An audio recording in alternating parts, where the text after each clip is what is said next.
հենց հայ ժողովրդի նկատմամբ։ Տեսեք, դուք Ռուսաստանի կարևորությունը Հայաստանի անվտանգության հետ կապված շատ ընդգծեցիք։ Ինչ է ասում իշխանությունը։ Ասում է Ռուսաստանը Հայաստանում հիբրիդային պատերազմ է սկսել։ Ասում է, որ Ռուսաստանը մեզ մենակ է թողել Ադրբեջանի հետ ագրեսիայի դեմ։ Ավելին, ասում է, երբ որ մենք հայ-ադրբեջանական հարաբերությունների հետ կապված հարցեր ենք նրանք ու միջնորդի հետ կապված, մեզ հակադարձում են, արդյոք Ռուսաստանը չեզոք միջնորդ է, ընդգծելը, որ դա ավելի շատ Ադրբեջանի ձեռնտու տարբերակ է, որովհետև Ռուսաստանը կարող է Ադրբեջանի դիրքերից հանդես գալ։ Եթե Հայաստանում այսպիսի ընկալում կա Ռուսաստանի հետ կապված, երբ որ ասում եք հարաբերություններ վերականգնել, ինչպես է պատկերացնում այդ հարաբերությունների ստեղծումը, այսինքն երբ որ Ռուսաստանը իմիջիալոց հիշեցնեմ վերջերս ազգային ժողովի նախագահ ասում էր, որ նոյեմբերի 9-ին նա Ռուսաստանում էր եւ գնացել էր ընկել նրանց ոտքերը, որպեսզի կանգնեցնեն պատերազմ, բայց չկանգնեցրին։ Այսինքն երբ որ կա այս ամեն ինչը, այս ամեն ինչով հանդերձ դուք ինչպես եք պատկերացնում այդ հարաբերությունների վերակառուցումը, այսինքն արդյոք Ռուսաստանը այս ամենից հետո նախ այնպես կվերաբերվի Հայաստան, ինչպես դուք եք նշում, եւ արդյոք Հայաստանում նաեւ հանրության տեսանկյունից կլինեն արդեն այնպիսի տրամադրություններ, որ Ռուսաստանի հետ հարաբերությունները ավելի առաջնային կհամարվեն, քան օրինակ ինչպես Եվրոպայի հետ կապված։ Դուք սկսել եք մի թեզից, որպես դա ճշմարտություն, ասում եք Ռուսաստանը մեզ չպաշտպան է, չփոխանցում եմ իշխանությանը տեսակետները։ Ուրեմն իշխանության թեզը, այսպես կոպիտ ասած, եւ այդ սխալ թեզի վրա արդեն կառուցվում է հարց։ Սա շատ բարձ հնարք եմ ես տեսնում սրա մեջ։ Այդ ոնց եղավ, որ Ռուսաստանը 91 թվից մինչև 23 թիվը կամ 23 թիվը որպես գործընկեր լավներ, հետո հանկարծ վատաց։ Ես այդպիսի պրետենզիա 10 տարի նախագահ եմ եղել, ես չեմ կարող այդպիսի պրետենզիա։ Ինչ լուրջ հարց եղել է, մենք քննարկել ենք եւ ամեն մեկը իր մասով 100%-ով կատարել ենք։ Նաեւ մեր անվտանգային հարցերի հետ կապված։ Բայց հիմնական սպառազինության ծավալը եւ այլ չեմ ուզում նույնիսկ դրա մեջ մտնել։ Ինչ պայմանավորում ենք 100%-ով արվում։ Հիմա ես ինչ փոխվեց մի օրում, ֆի փոխվեց։ Կամ 20 թվականի պատերազմը ով էր կանացրել։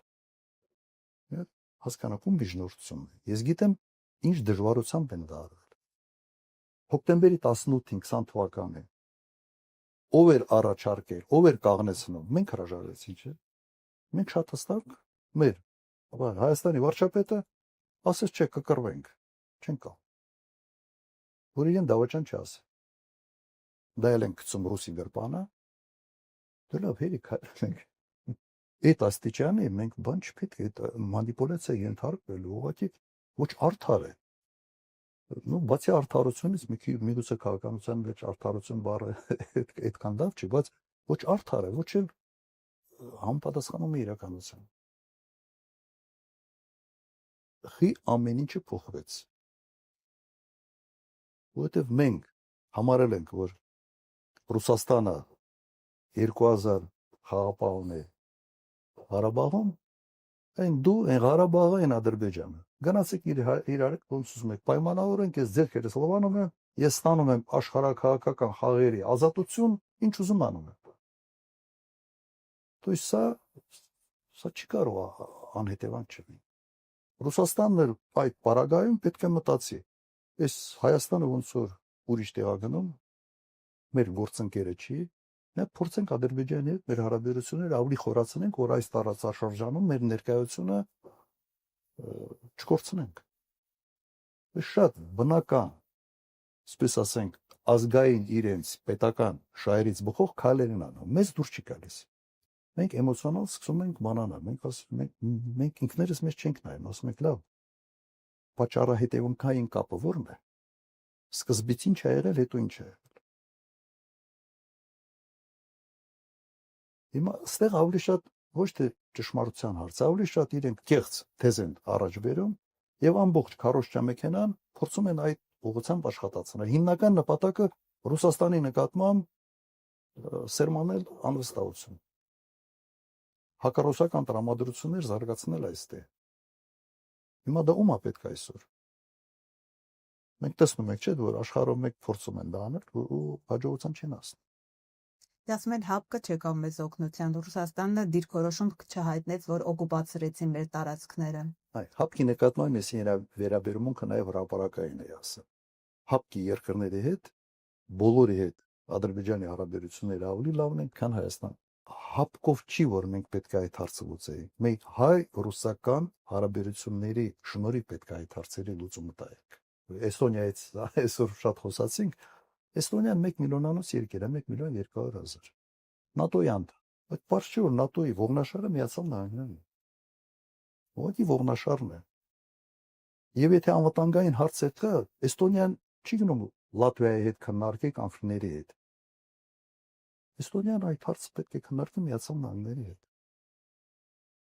Եվ որոշիչ ձայնը եւ ասած որոշումը կայացնող լինի այո Միացյալ Նահանգները։ Հիմա իբ հապկ եք ասում,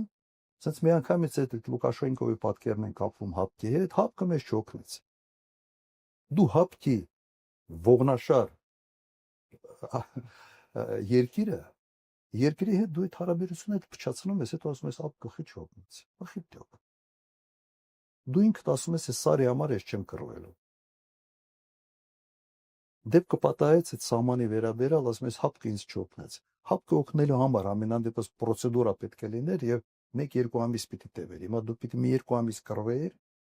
որ նույնիսկ այդ սա պրոցեդուրայով հասնեին ինչ-որ մի բան անել։ Դու եթե քո հողի համար չես կռվում, ոչ մեկը քո համար չի կռվել։ Պատճառները առաջերտին պետք է փնտրել այս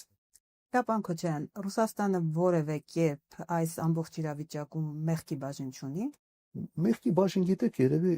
կարող է Ռուսաստանը ինչ ասել։ Ասել դե լավ, ընդ ինչ որ հիմարություններ են անում, օրինակ իշխանությունները։ Բայց քանի որ հայ ժողովուրդը մեր բարեկամ ժողովուրդն է, արի այդ հիմարությունները չնայեք, մենք ինչ որ մի բան անենք։ Մենք սա ենք ակնկալում Ռուսաստանից։ Միջպետական հարաբերությունները այդպես չեն աշխատում Ռուսաստանում։ Չեն աշխատում այդպես։ Մենք ասենց նեղված ինչ որ կողմի բան ենք, կեցվածք ենք ընդունել, միջդեռ այդ նեղված կողմի կեցվածքը պետք է ընդունել Ռուսաստանը։ Պրահայի ստորագրած փաստաթղթից հետո։ Որտեվ միջնորդական դերը Ռուսաստանի զորացրել ենք։ Զորացրել ենք, հետո ասում ենք, արի դու ոչ թե միջնորդ եղիր։ Դու ես զորացնում եմ քո միջնորդական դերը, բայց դու միջնորդ եղիր Ղարաբաղի հարցով Ղարաբաղի ու Ադրբեջանի միջև։ Այդի մանդատ Ռուսաստանը չունի։ Ժամանակին յակի մանդատը ուրիշ մանդատ։ Հիմա այդքանը պետք է բացատրել, պետք է մարդկանց հետ խոսել։ Վերջին տարիներին միշտ ինչ-որ տերմիններ կամ նշանակություններ կան, որոնք դեֆորմացված ընկալում ունեն, հա, հասարակության մոտ։ Նախ այս իշխանությունների շնորհիվ հանրությունը սկսեց ակտիվորեն քննարկել մարդիկ անգամ խոհանոցներում դելիմիտացիա, դեմարկացիա, որ ընդհանրապես պիտի չքննարկեն, դա իշխանության անելիքն է։ Մյուս կողմից մարդիկ հիմա դելիմիտացիա եւ դեմարկացիա անցալում են այսպես. Ադրբեջանը ուզում է, մենք տալիս ենք։ Ադրբեջանը ուզում է, մենք տալիս ենք։ Տավուշի մարզում այդպիսի դելիմիտացիա, դեմարկացիա, բայց շաքերտներում են վերցրել այդ եւ հիմա ասում են էլի պիտի Տավուշի մարզում լինի, չնայած իշխանությունների պնդումներին, որ այ մենք տալիս ենք, հետո իրենք կտանեն ինչ որ մեզ է պատկանում, ըստ սովետական քարտեզների դա տեղի չունեցավ։ Նա պարզվում է որ էլի մենք պիտի տանք։ Եվ ժողովուրդը չի սխալվում, երբ այդ տերմինը իշխանության